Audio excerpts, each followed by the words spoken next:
ప్రియమైన సోదరి సోదరులారా, అపోస్తల కార్యము 16వ అధ్యాయంలో మనం చూస్తే పౌలు మరి శీలలు ఇద్దరు కలిసి రోమేల్ ప్రాంతమైనటువంటి ఫిలిప్పీ దగ్గరికి వెళ్ళారు. సువార్త ప్రకటిస్తున్నారు.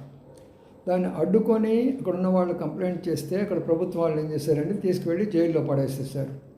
అయితే జైల్లో పడేసినటువంటి వాళ్ళు అపోస్తల కార్యం 16వ అధ్యాయం మనం చూస్తుంది ఏంటంటే వాళ్ళు దేవుని స్తుతిస్తున్నారు, దేవుని ప్రార్థన చేస్తున్నారు. అప్పుడు అకస్మాత్తుగా భూకంపం వచ్చింది ఆ ప్రాంతంలో. ఖైదీల యొక్క మొత్తము మా యొక్క బంధకాలను కింద పడిపోయినవి, సరసాలంతా కూడా తెరవబడిపోయినది. మరి అందరూ కూడా మరి ఫ్రీ అయిపోయినారు. అయితే సరసాలాధిపతి భయపడిపోయినాడు. అయ్యో అందరూ వెళ్ళిపోయినారేమో తను చంపుకోబోతున్నాడు. పౌలు చెప్పాడు, నువ్వు చంపుకోకాకు, మేము ఇక్కడే ఉన్నామని చెప్పాడు. అప్పుడు సరసాధిపతి ప్రభునేసు క్రీస్తుని అంగీకరించి ఇంటి వారితో బాప్తిసం జరిగినటువంటి సంఘటన. కాబట్టి ఈ రోజుల్లో మీరు కూడా దేవుని యొక్క వాక్యాన్ని వ్యతిరేకం చేస్తున్నారు కదా, దేవుడు మిమ్మల్ని కూడా దర్శిస్తాడు. సత్యాన్ని తెలుసుకోనండి, దానికి